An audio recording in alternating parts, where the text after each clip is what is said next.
ഒരു ചെറുപുഷ്പത്തിൽ നിന്നു പോലും വലിയ അത്ഭുതങ്ങൾ കണ്ടെത്താനായാൽ ഒരുവന്റെ ജീവിതം പോലും മാറ്റിമറിക്കാൻ അതിന് കഴിഞ്ഞേക്കും. വിഷമങ്ങൾ നേരിടുമ്പോൾ ക്ഷമയാണ് ധീരത. നിരാശയുടെ ഇരുൾമുറിയിൽ തളർന്നിരിക്കാതെ പ്രതീക്ഷയുടെ വെളിച്ചത്തിലേക്ക് മനസ്സിനെ ജയിക്കുക. നിങ്ങൾ ഒരാളെ സ്നേഹിക്കുമ്പോൾ അയാൾക്ക് നൽകാനുള്ള ഏറ്റവും നല്ല വാഗ്ദാനം നിങ്ങളുടെ സാന്നിധ്യമാണെന്ന് മനസ്സിലാക്കുക. വാക്കുകൾ നുണയായിരിക്കാം, പക്ഷേ പ്രവൃത്തികൾ സത്യം വിളിച്ചു പറയുക തന്നെ ചെയ്യും. സന്തോഷം നിങ്ങൾ എന്ത് ചിന്തിക്കുന്നു എന്നതിനെ ആശ്രയിച്ചിരിക്കുന്നു. നമ്മുടെ ചിന്തക്കനുസരിച്ചാണ് നമ്മുടെ സന്തോഷങ്ങൾ വരുന്നത്. അതുകൊണ്ട് തന്നെ എപ്പോഴും സന്തോഷമായി ജീവിക്കാൻ ശ്രമിക്കുക. ഒറ്റയ്ക്ക് ഒരാൾ സന്തോഷത്തോടെ ഇരിക്കുന്നത് കണ്ടാൽ ഒരിക്കലും അയാളെ ഒന്നിച്ചിരിക്കുവാൻ ക്ഷണിക്കരുത്. ഒപ്പം ഇരുന്നിട്ട് നിങ്ങളൊരിക്കൽ എഴുന്നേറ്റു പോയാൽ പിന്നെ ഒരിക്കലും ഒറ്റയ്ക്കിരിക്കുവാൻ പറ്റാത്തവണ്ണം അയാൾ ചിലപ്പോൾ ഒറ്റപ്പെട്ടു പോയിട്ടുണ്ടാവും. നമ്മുടെ ലോകം ഒരാളിലേക്ക് മാത്രം ചുരുങ്ങിപ്പോയ ഒരു അവസ്ഥയിലൂടെ കടന്നുപോയ ഒരുപാട് മനുഷ്യർ ചുറ്റുമുണ്ട്. അവരെ അനുഭവിച്ചവരോട് ചോദിച്ചാൽ അവരുടെ കണ്ണ് നിറയുന്നത് കാണാം. കാരണം നമ്മുടെ ചിന്തകളെയും പ്രവൃത്തികളെയും നിയന്ത്രിക്കാൻ ആ ഒരാൾക്ക് കഴിയുന്നതാണ്. കാരണം ആ ഒരാൾക്ക് കഴിയും വിധം നമ്മുടെ സന്തോഷങ്ങളുടെ താക്കോൽ ആദ്യമേ നമ്മൾ അയാളിൽ ഏൽപ്പിച്ചു കഴിഞ്ഞിരിക്കുന്നു.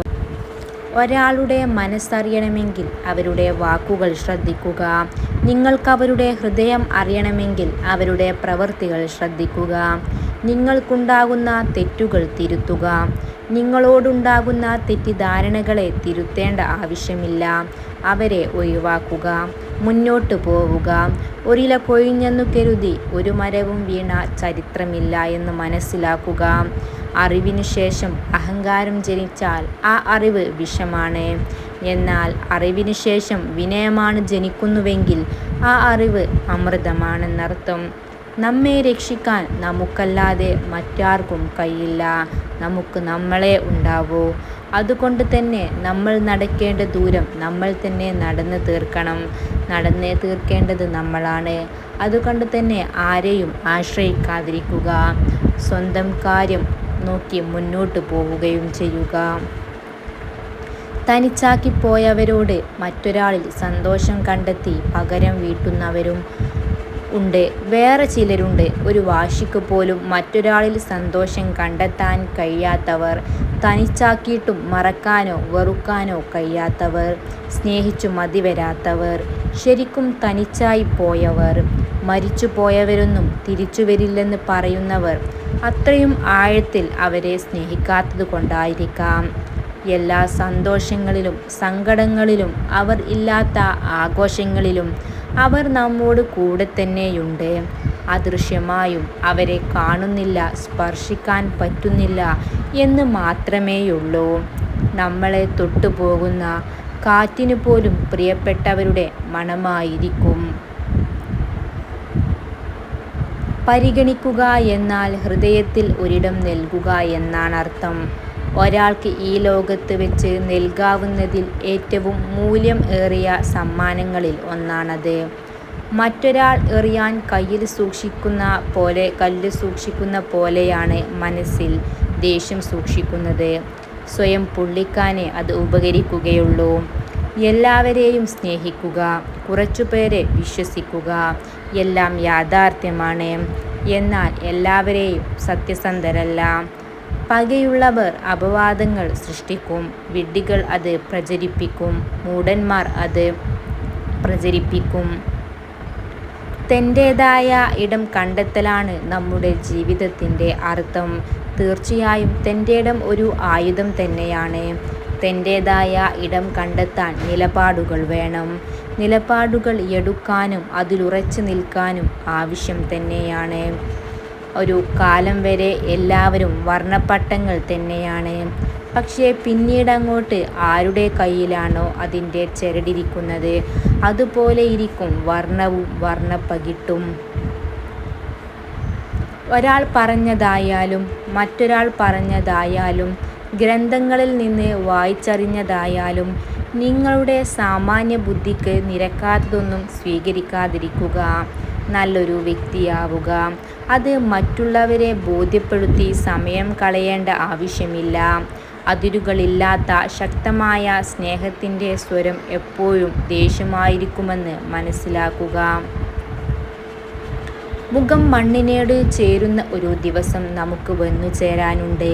ചിന്തിക്കുക, സ്നേഹം യാചിച്ച് അന്വേഷിച്ചു പോകാതെ നമ്മളെ സ്നേഹിക്കുന്നവരെ കണ്ട് അവരെ നെഞ്ചോട് ചേർക്കുക. നാം വിശ്വസിച്ചവരെ കൂടെ നിർത്തി അവരെ മനസ്സിലാക്കാൻ കാരണമാകുന്നത് നാം പരാജയപ്പെടുന്ന സമയമായിരിക്കും. നമ്മൾ കാണുന്ന ഓരോരുത്തരും ചിരിച്ച മുഖത്തോടെ നടക്കുന്ന പലരുടെയും ജീവിതം നാം വിചാരിക്കുന്ന പോലെ അത്ര സന്തോഷമുള്ളതായിക്കൊള്ളണമെന്നില്ല. ആ ചിരിയുടെ പിന്നിൽ ആരോടും പറയാൻ പറ്റാത്ത ഒരുപാട് സങ്കടങ്ങൾ ഉണ്ടായിക്കൊള്ളണമെന്നുണ്ട്. ആദ്യമൊക്കെ ഇലകൾ കൊഴിയും നേരം മരങ്ങൾ കരഞ്ഞിരിക്കണം. പിന്നെ പിന്നെ അതൊക്കെ ശീലമായി കാണും. ഏതാണ്ട് ചില മനുഷ്യരും അതുപോലെയല്ലേ? നിങ്ങളെ ചതിക്കുന്ന ആരോടും പ്രതികാരം ചെയ്യുന്നതിനെക്കുറിച്ച് നിങ്ങൾ ചിന്തിക്കേ ചെയ്യരുതേ.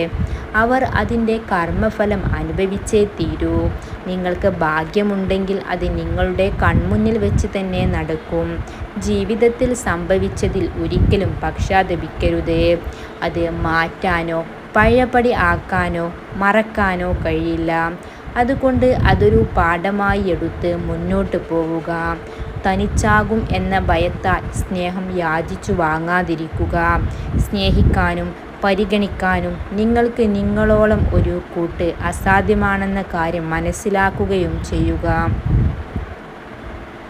ഒഴിവാക്കാൻ കാണിക്കുന്ന മൗനത്തേക്കാൾ നല്ലത് വേണ്ടെന്ന് തുറന്നു പറയുന്നതാണ്. ഏറ്റവും രുചിയുള്ള ഭക്ഷണം അത് വിശപ്പാണ്. നമുക്ക് ചുറ്റുമുള്ള ഒരുപാട് പേർക്ക് ഇപ്പോഴും അത് ജീവിത യാഥാർത്ഥ്യമാണെന്ന് സത്യം. മടുത്തു തുടങ്ങുമ്പോൾ കുറ്റപ്പെടുത്തി തുടങ്ങും. അത് പതിയെ ഒറ്റപ്പെടുത്തലിലേക്ക് വഴിമാറും. പരിഗണിക്കപ്പെടുമ്പോഴാണ് ഓരോ മനുഷ്യരും മനോഹരമായി ചിരിക്കുന്നത്. ഓരോ രാത്രിയും ഓരോ ഓർമ്മപ്പെടുത്തലുകളാണ്. കഴിഞ്ഞുപോയ വേദനകളുടെയും നഷ്ടങ്ങളുടെയും ഒരു നീണ്ട ഓർമ്മപ്പെടുത്തൽ. ഇനി ഉണരുമോ എന്ന് പോലും അറിയാത്ത ഒരു ഓർമ്മപ്പെടുത്തൽ. നമ്മുടേത് മാത്രം എന്ന് തോന്നുന്ന ചിലയിടങ്ങളുണ്ട്. എത്ര അകന്നാലും മനസ്സ് ആയുധങ്ങളിലേക്ക് യാത്ര പോയിക്കൊണ്ടേയിരിക്കും. പരസ്പരം മനസ്സിലാക്കാത്ത ഒരാളെ എൻ്റെ സ്വന്തം എന്ന് അധികാരപ്പെടുത്തി പറയുന്നതൊക്കെ വെറും ക്ലീഷേ ഡയലോഗ് മാത്രമാണ്. ആരും ആരുടെയും സ്വന്തമല്ല എന്ന് മനസ്സിലാക്കുക. സത്യം അറിയുന്നതുവരെ മാത്രമേ മനസ്സിൽ ഭയം, കുഴപ്പം, സംശയം എന്നിവ ഉണ്ടായിരിക്കുകയുള്ളൂ. സത്യം എത്ര കൈപ്പേറിയതായാലും അവസാനം മനസ്സിന് ശാന്തി നൽകും. മനസ്സു നിറഞ്ഞ ചിരിക്കാൻ വേണ്ടി വരുന്നത് കുറച്ച് അനുഭവങ്ങൾ മാത്രമാണ്. ചുറ്റിലും ഒരുപാട് പേരുണ്ടെങ്കിലും ഇടയ്ക്ക് അങ്ങ് ഒറ്റപ്പെട്ടു പോകാറുണ്ട്. നമ്മൾ സ്നേഹിക്കുന്നവരെല്ലാം നമ്മളെ മനസ്സിലാക്കുന്നവർ ആകണമെന്നില്ല. ആരും ആരെയും മനസ്സിലാക്കാൻ ശ്രമിക്കുന്നില്ല. അപ്പോഴത്തെ സന്തോഷം അതുമതി എല്ലാവർക്കും. സ്നേഹിച്ചവർ ഒരിക്കലും നമ്മെ ഉപേക്ഷിച്ചു പോകില്ല. വാക്കുകൾ കൊണ്ട് സ്നേഹം നടിച്ചവർക്ക് മാത്രമേ അതിന് കഴിയൂ. എല്ലാവരോടും പുഞ്ചിരിക്കുന്ന സ്ത്രീകൾ പൊതുവെ വളരെ നിഷ്കളങ്കരാണെന്ന് പഠനങ്ങൾ പറയുന്നു. എല്ലാവരോടും പുഞ്ചിരിക്കുന്ന സ്ത്രീകൾ പൊതുവെ നിഷ്കളങ്കരാണെന്ന് പഠനങ്ങൾ പറയുന്നു. ചിലർക്ക് നമ്മളോടുള്ള അടുപ്പം കണ്ട് നമ്മൾ അവരിൽ നിന്നും ഒന്നും തന്നെ പ്രതീക്ഷിക്കരുത്. അവിടെ വിഡ്ഢിയായി മാറുന്നത് അവസാനം നമ്മൾ തന്നെയാണ്. നിങ്ങൾക്കിടയിൽ നീ സ്വന്തം ഇഷ്ടങ്ങൾ മാത്രം നോക്കി ജീവിക്കുമ്പോൾ കൂടെയുള്ള ആളുടെ ഇഷ്ടങ്ങളും മനസ്സിലാക്കാൻ ശ്രമിക്കുക. ചില ആളുകൾക്ക് വേണ്ടി കാത്തിരിക്കുന്നതും ഒരു സുഖമാണ്. അവർ വരില്ലെന്ന് അറിഞ്ഞിട്ടും അവരുടെ ഓർമ്മകളിലൂടെ ഇങ്ങനെ മുന്നോട്ട് പോകുന്നത്. ജീവിതം ഇടയ്ക്കിടയ്ക്ക് പഠിപ്പിക്കുന്ന ഒരു പാഠമുണ്ട്. അധികം സ്നേഹിച്ചാൽ നിങ്ങൾ ഒരുപാട് വേദനിപ്പിക്കുമെന്ന്. ജീവിതത്തിൽ നമുക്ക് വേണ്ടി സംസാരിക്കാൻ ആരുമില്ലാത്ത ആ നിമിഷങ്ങളുണ്ടാകും. അന്ന് മുതൽ നമ്മൾ സ്വയം സംസാരിച്ചു തുടങ്ങും, സ്വയം തീരുമാനിച്ചു തുടങ്ങും. നീ ജീവിക്കുക നിന്റെ രീതിയിൽ. മറ്റുള്ളവർ എന്തും പറയട്ടെ, നിന്റെ ജീവിതമാണ്. Thanks for watching. Don't forget to subscribe.